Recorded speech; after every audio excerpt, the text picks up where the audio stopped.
할렐루야. 이번 한 해도 또 이렇게 첫 새벽 예배로 출발하는 여러분들께 하나님의 은혜와 평강의 복이 가득 임하시기를 축원드립니다. 오늘은 이 사무엘상 6장 말씀을 가지고 주의 영광이 돌아오게 하라라는 제목으로 말씀을 나누겠습니다. 하나님께서는 저와 여러분을 택하신 줄 믿으십니까? 하나님께서는 택한 민족이 있으세요. 특별하게 또 택하신 땅이 있고, 택하신 날짜가 있고, 택하신 사람이 있고, 택하신 물건이 있습니다. 하나님이 이 세상에서 그 모든 것들을 하나님 뜻대로 택하시는데 분명한 이유가 있고 뜻이 있습니다. 그렇다면 하나님께서 그렇게 특정한 민족과 나라 그리고 물건들, 날짜들, 사람들을 택하시는 이유가 무엇일까요? 그것을 거룩하게 하시는 이유가 무엇일까요? 그것을 성경을 신구약 전체를 보면 아마도 그렇게 추론할 수 있을 것입니다. 하나님께서는 하나님의 영광을 나누기를 원하세요. 하나님의 영광을 나타내기를 원하세요. 영광이란 말은요, 우리가 좀 오해하기 쉽습니다. 이게 한자로 되어가지고 한자 성경이 중국 한자 성경이 번역되면서 영광이란 말, 중국어로는 롱광 막 이렇게 하는데 빛광자를 쓰고 있죠. 끝에 광자가. 영광 그러면 굉장히 휘황찬란한 빛이 비치거나 굉장히 명예롭게 되거나 굉장히 크게 되거나 이런 것들을 이제 영광이라고 우리가 이 추상 명사죠. 그래서 이게 개념이 잘 안 잡히고 있어요, 사실은. 이 영광은 비관한 예로 이렇게 들 수 있습니다. 이 컵에 지금 물이 담겨져 있어요. 그죠? 물이 지금도 담겨져 있는데 이 컵의 영광은 무엇일까요? 이 컵의 영광은 그냥 이게 예쁘게 꽃무늬가 있으니까 보고 즐기라고 있는 것일까요? 물론 아주 비싼 그런 그릇들은 그럴 수도 있습니다. 그런데 이 컵의 용도는 분명히 정해져 있습니다. 이 컵을 사용해서 안에 있는 내용물을, 음료를 마시는 거예요. 그래서 이 내용물이 가득 담겨져 있으면 그로써 이 컵은 컵의 영광을 취하는 거예요. 그래서 컵의 주인이 이 컵에 있는 내용물들을 마시면 또 이 컵은 영광을 취하는 거예요. 그래서 이렇게 영광이란 말 속에는 우리나라 말로 따지면 그렇습니다. 누구누구답다, 누구누구스럽다, 이런 말로 표현할 수 있을 것 같습니다. 그것도 다가 아니지만요. 이 영광이란 말은 히브리어 카보드라는 말에서 나왔습니다. 카보드. 한번 따라해 보실까요? 카보드. 아주 중요한 말이니까요. 이 카보드라는 말에서 나왔는데요. 사전적인 의미는 무겁다는 뜻이에요. 가득 차서 무겁다는 뜻이에요. 존재감이 충만하다는 뜻이에요. 그래서 모세가 이제 하나님의 명령을 받고 성막을 짓습니다.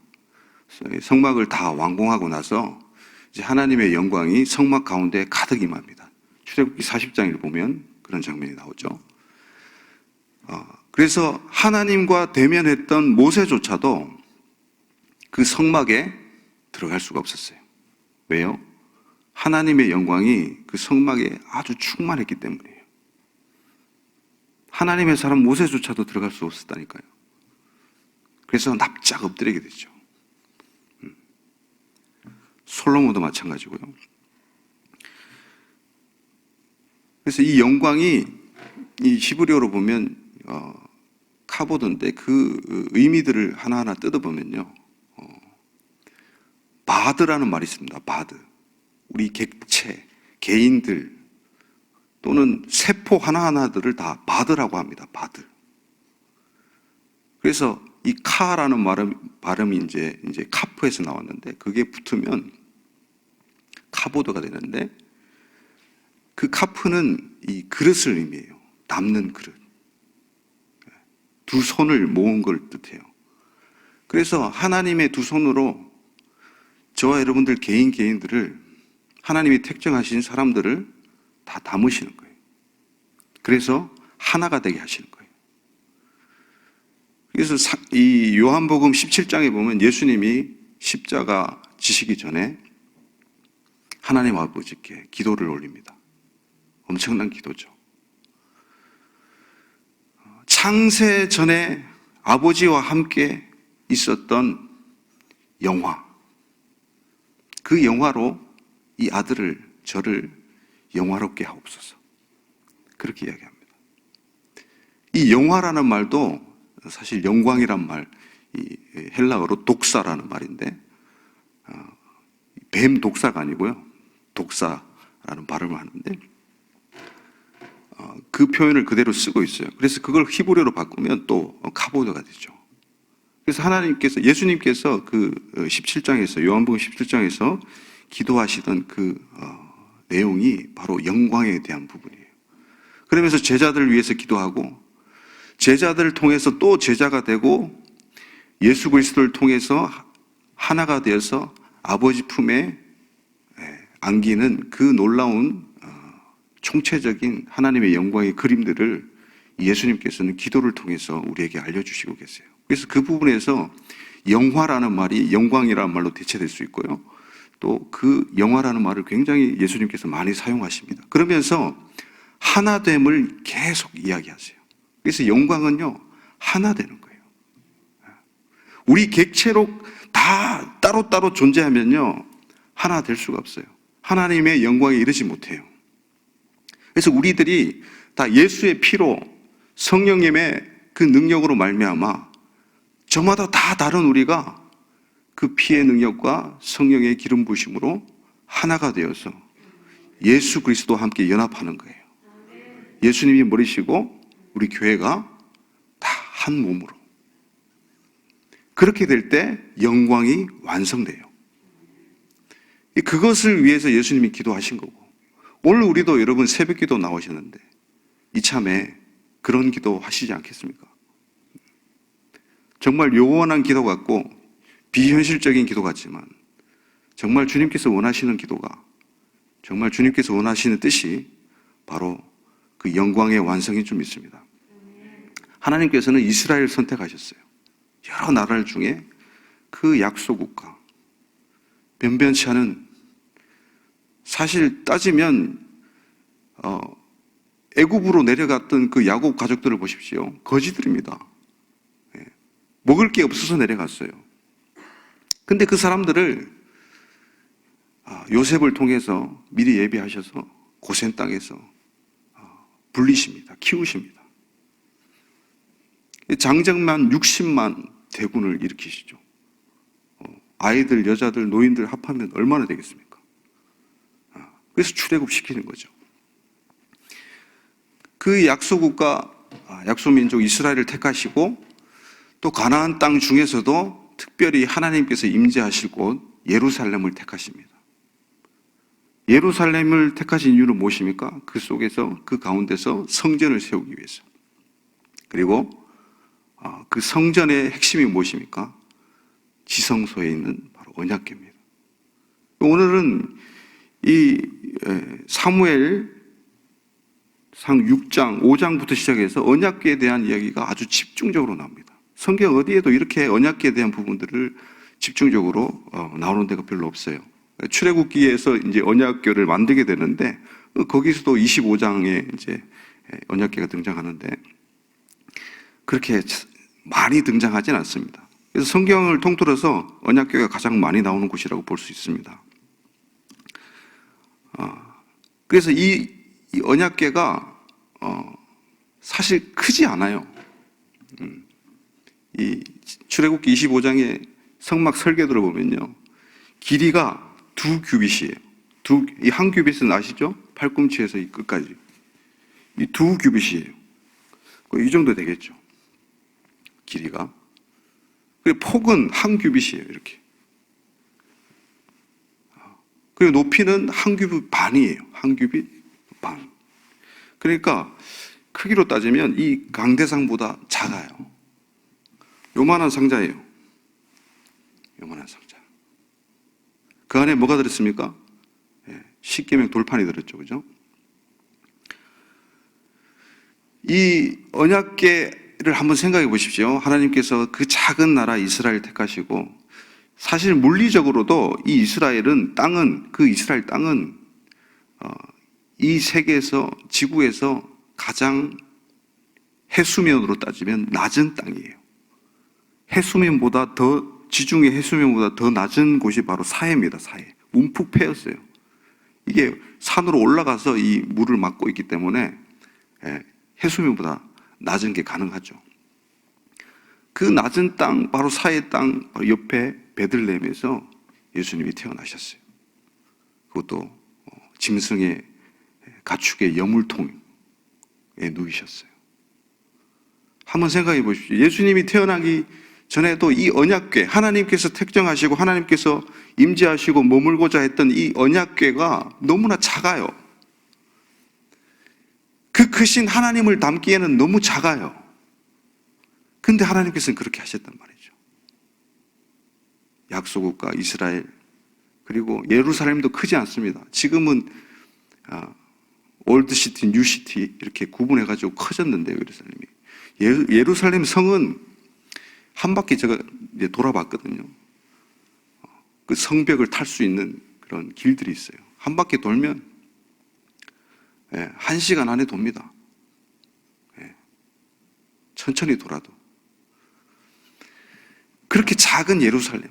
그리고 성전도 뭐 휘황찬란다 하다고 하지만은 성전의 그 지성수 얼마나 몇 평이나 됩니까? 그리고 그 가운데 언약궤. 너무 어떻게 보면 초라하죠. 그런데 하나님께서는 그렇게 하시기로 작정하신 거예요. 왜요?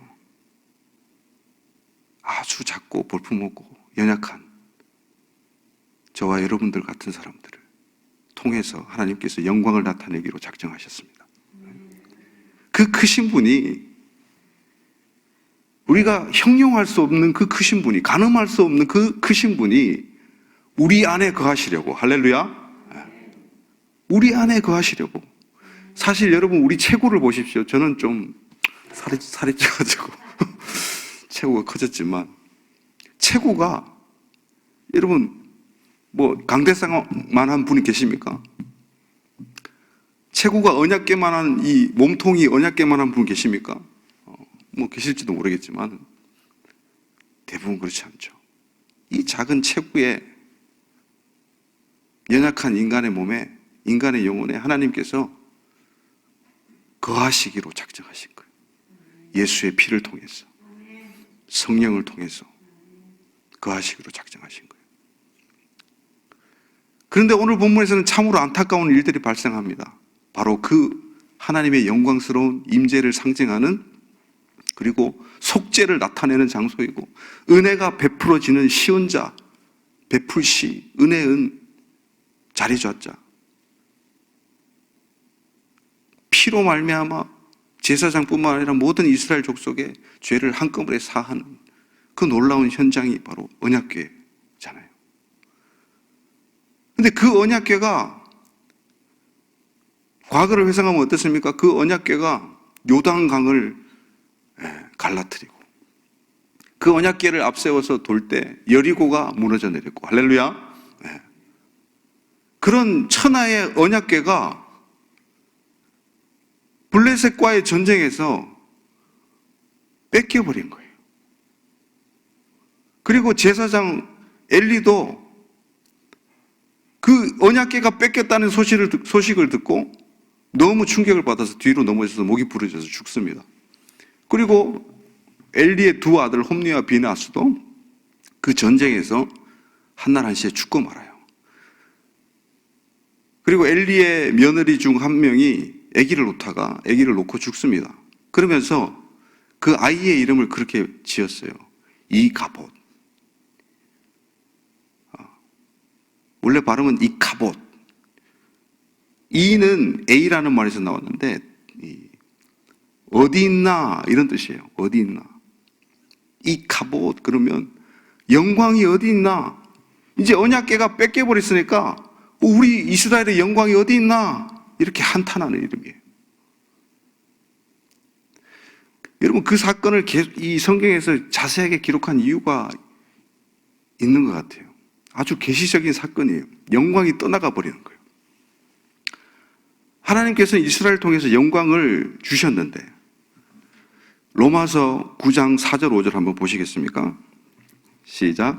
그들은 이스라엘 사람이라 그들에게는 양자됨과 영광과 언약들과 율법을 세우신 것과 예배와 약속들이 있고 조상들도 그들의 것이요 육신으로 하면 그리스도가 그들에게서 나셨으니 이는 만물 위에 계셔서 세세의 찬양을 받으실 하나님이시니라. 아멘.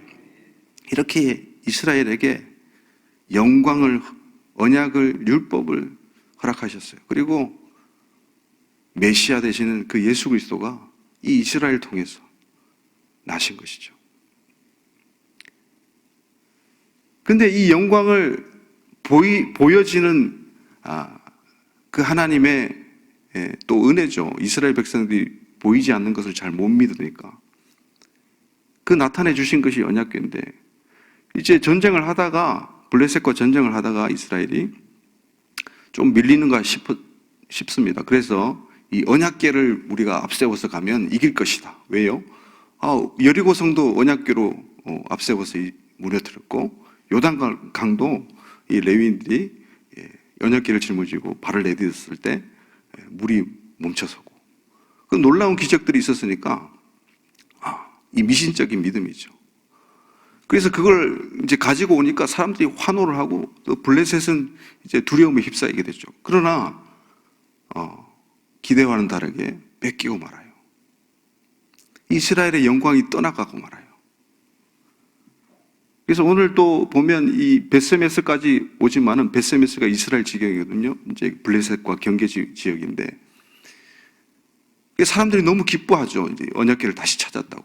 근데 레위인들이 이제 그것을 지고 가야 되기 때문에 레위인들도 등장합니다. 그리고 지고 가다가 그 벳세메스 사람들이 언약궤가 너무 궁금해가지고 언약궤를 열어보죠.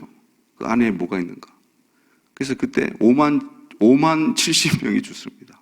어마어마한 숫자가 죽는 거죠. 그 죽음도 어떤 예언적인 사인이 있는 거예요.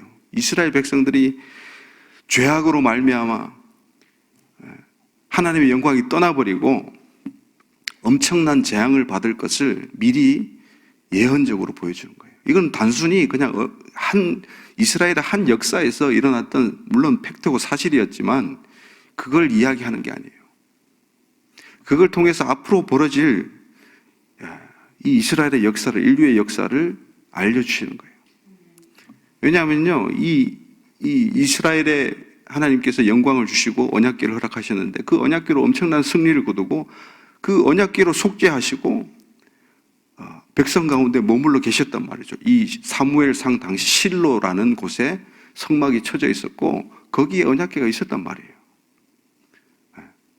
근데 그 언약궤를 이제 뺏기고 마는데 이스라엘이 먼저 가지고 있었던 영광, 그 언약궤가 이방 땅으로 넘어갑니다. 블레셋으로 넘어가게 돼요. 그래서 하나님의 복음이 이방 땅에 가는 것을 미리 시사하고 있는 거예요, 사실은. 근데 그 뺏겼던 언약궤가 그냥 이방 땅에서 계속 있습니까? 아니에요. 오늘 1절을 보시면요. 1절 한번 읽겠습니다. 6장 1절입니다. 시작. 여호와의 궤가 블레셋 사람들의 지방에 있는지 7달이다. 이렇게 정확히 기간을 이야기합니다. 7달. 7이라는 숫자는 충만을 의미하죠. 그래서 이방 땅에서 충만히 이제 하나님께서 영광을 그쪽으로 옮기셨고 할 일을 다 하시는 거예요. 그러니까 블레셋 땅에서 이제 하나님께서 언약궤가 이제 블레셋 땅에 빼앗겼는데 다곤 신전에 놓아두죠. 그래서 다곤 그 신상들이 막 목이 잘리고 팔이 잘리고 몸뚱아리만 남고 문지방에 널브러져 있게 되죠. 그래서 놀래게 되고 그것뿐만 아니라 이제 블레셋의 아주 대표적인 5성읍들이 에그론, 가사 이런 성읍들이 다 사람들이 다 전염병에 걸리고 말죠. 엄청난 재앙이 일어나는 거죠. 그것을 통해서 다곤신이 사실은 그 가나안 땅의 바알신 알죠? 바알신의 아버지라고 이제 고고학적인 증거가 나오거든요. 바알신의 아버지였다, 이 다곤이. 그래서 블레셋의 주신이었던 이 다곤을 갖다가 하나님께서 아무것도 안 하시고 그냥 상자, 언약궤만 있는데 그걸 무너뜨리신 거예요. 그래서 이방 땅에서 하나님의 존재감이 막 드러나는 거예요. 그래서 사람들이 놀라게 되죠. 그래서 베세메스까지 우리가 이제 이 언약궤를 보낼 텐데 수레에 실어가지고 새 수레, 헌수레가 아니고 새 수레, 그리고 멍에를 아직까지 매보지 않았던 그 암소를 2마리를 가져다가 끌고 가게 하면 그 소가 일도 안 해봤고 끌고 가지도 안 해봤는데 그 소가 좌로나 우로나 치우치지 않고 그대로 벳세메스로 가면 이게 하나님께서 하신 일이고 우리에게 이 블레셋 땅에 행하신 그 모든 일들이 살아계신 그 이스라엘의 하나님이 여호와가 하신 일이라고 우리가 인정하고 그게 아니면 이게 우연이 된 거다. 그렇게 이야기하죠. 어떻습니까? 벳세메스로 가는 그 암소가 곧장 가게 되죠. 좌로나 우로나 치우치지 않고 곧장 가게 됩니다. 그래서 하나님께서 이방 땅에서 영광 받으십니다. 할렐루야. 그것이 복음의 역사를 지금 다 서머라이즈 하고 있어요. 요약하고 있어요. 그래서 그 영광이 다시 이스라엘로 돌아오는 거예요. 그래서 지금 이때가 이스라엘 백성들이 회복하는 게 또 이스라엘 유대인들이 도저히 믿을 수 없는 그 예수님을 믿게 되는 게 성령님의 역사인 줄 믿습니다. 시대적으로 하나님께서 예비하신 역사예요. 그것이 로마서 9장부터 11장까지의 그 내용을 담고 있는 거예요. 유대인의 때, 이방인의 때. 어쩌면 지금은 이방인의 때가 마무리되고 이방 땅에 거했던 하나님의 영광이, 교회들 가운데 거했던 하나님의 영광이 떠나가는 때, 이가봇하는 때인 줄 모르겠습니다. 그 영광이 다시 이스라엘에 돌아가는 거예요. 그래서 교회가 극심하게 새가 줄어들고 탄압을 받고 하는 것들이 그런 부분도 있는 것 같아요.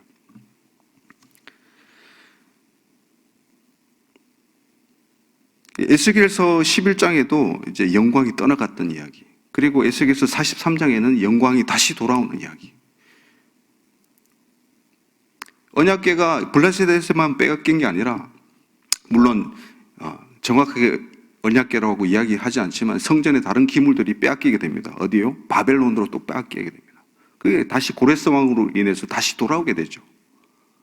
반복과 확장되는 역사가 성경에서 계속 되풀이되고 있어요. 왜요? 그것을 저와 여러분들에게, 온 세상 만민에게 알리려고 그러시는 거예요. 알리려고. 하나님의 영광을 알리려고. 하나님의 영광 가운데를 초대하려고 부르시는 거예요. 근데 이 언약궤를 그냥 돌려보내지 않고 특별한 방법이 있습니다. 속건제를 해야 돼. 속건제물을 드려야 된다. 이게 아주 중요해요. 속건제는 뭐냐면요, 하나님의 것을 부지 중에 취하는 거예요. 하나님의 것인데 잠깐 취하면 안 되는데 취하는 거예요. 그로 인해서 손상받은 하나님의 명예를 다시 배상하는 거예요. 하나님뿐만 아니라 사람도 마찬가지. 그게 속건제입니다. 쉽게 말하면 배상제예요. 배상제. 배상하는 거예요. 손해를 입힌 거에 대한 배상이에요.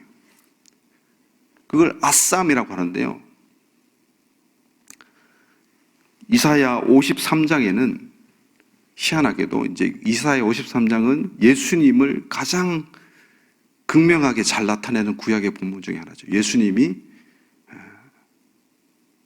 인류의 모든 죄를 지시고 그 백성의 죄를 지시고 힘없는 어린 양으로 돌아가실 것을 예언하고 있는 놀라운 장인데요. 이사야 53장 10절 한번 띄워주시겠습니까? 같이 읽겠습니다. 시작. 여호와께서 그에게 상함을 받게 하시기를 원하사 질고를 당하게 하셨은즉 그의 영혼을 속건제물로 드리기에 이르면 그가 씨를 보게 되며 그의 날은 길 것이요 또 그의 손으로 여호와께서 기뻐하시는 뜻을 성취하리로다. 아멘. 그의 영혼을 속건제물로 드리기에 이르며. 예수님이 십자가에서 드리신 제사가 속건제. 그게 무슨 말입니까? 하나님은 영광을 저와 여러분들에게 나타내시고 하나님께서 함께 거하셔서 영광 가운데 머물기를, 함께 하기를, 하나 되기를 원하셨는데 인간은 그렇지 않은 거예요. 하나님을 내 마음에서 밀어버리는 거예요. 그게 죄입니다. 하나님의 것인데 우리가, 저와 여러분들이 하나님의 것 아닙니까? 그죠? 그런데 하나님을 밀어버린단 말이에요. 하나님의 소유된 백성인데 하나님을 거부해요. 하나님의 말씀을 거부해요. 따르지 않아요. 불순종해요. 배역해요. 그게 여러분, 우리가 이 속건제를 드려야 될 제목이에요. 우리의 마음은요, 우리 게 아니에요. 예레미야서에 우리의 마음을 누가 창조하셨다고 그래요? 하나님이 창조하셨다고 그래요. 그래서 우리의 마음은 우리 자신보다 하나님이 더 잘 아세요. 할렐루야. 우리의 마음 속에 여러분 무엇이 담겨져 있습니까? 개인적인 욕망들, 탐심들, 음란들, 우리 가운데 하나님 아는 것들을 가득 차 있지 않습니까? 그것이 하나님의 영광을 가리는 거예요. 하나님은 우리 가운데 머무시기를 원하시는데, 예수님을 그래서 십자가에 못 박고 피 흘려 주셨는데, 죄를 사해 주시고 우리 가운데 거하시려고 하시는데 우리는 끝까지 밀어내고 있어요.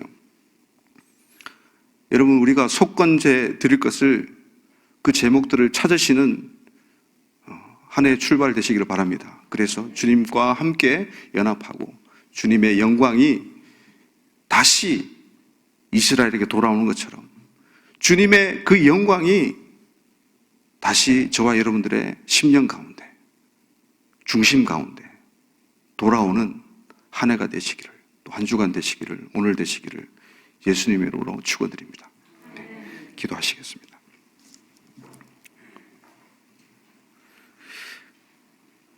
하나님의 임재, 하나님께서 함께 하시는, 그리고 속죄가 일어나는 장소, 말씀이 시작되는 장소, 은혜가 베풀어지는 그 장소, 주님께서는 예수 그리스도를 속건제로 우리에게 내어주시면서 빼앗겼던 저와 여러분들의 그 마음의 처소를 되찾으시기를 원하십니다. 하나님, 영광으로 우리 가운데 거하여 주시옵소서. 우리가 속건제로 주님께 나가기 원합니다. 예수의 피로 속건제로 나가서 정말 우리 마음속에 있는 더러운 것들, 악한 것들 다 몰아내고 주님을 모시는 한 해가 되게, 주님을 모시는 오늘 하루가 되게 역사하여 달라고 이 시간 기도로 나가겠습니다. 하나님 아버지, 감사합니다. 오늘 우리 가운데 아쌈으로, 속건제로 주님 드리는 이 예물들과 제물들 가운데, 기도들 가운데 함께 하셔서 우리로 하나님을 모시는 거룩한 처소가 되게 도와주시옵소서. 그리하여서 하나님을 모시고 하나님의 영광을 온 땅에 나타내는 자들로 삼아주시고 그렇게 우리를 빚어주시옵소서. 우리가 너무나 연약합니다. 주님, 새해가 되었지만 우리의 마음이 새롭지가 않습니다.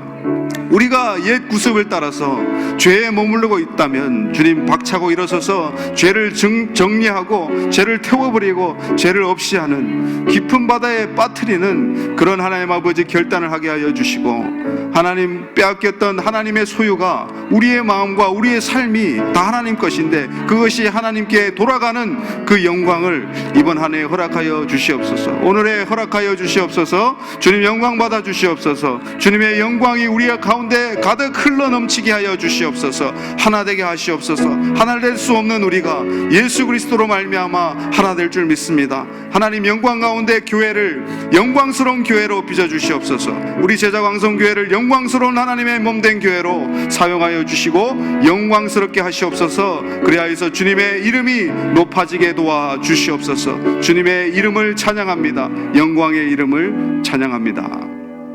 하나님 아버지, 감사합니다. 우리 가운데 주의 영광을 돌려보내는 일에 열심을 내는 주님의 영을 부어주셔서 정말 하나님께서 우리 가운데 거하시는 영광스러운 교회로, 처소로 거듭나게 도와주시옵소서. 감사하고 예수님의 이름으로 기도드리옵나이다. 아멘. 주여, 주여, 주여. 하나님 아버지, 영광스럽게 하소서. 예수의 피로 속건제로 나아가는 무리들에게 하나님 기도를 응답하시고 주님 영광스럽게 우리를 빚어주시옵소서. 주님이 거하시는 처소로 영광스럽게 하소서.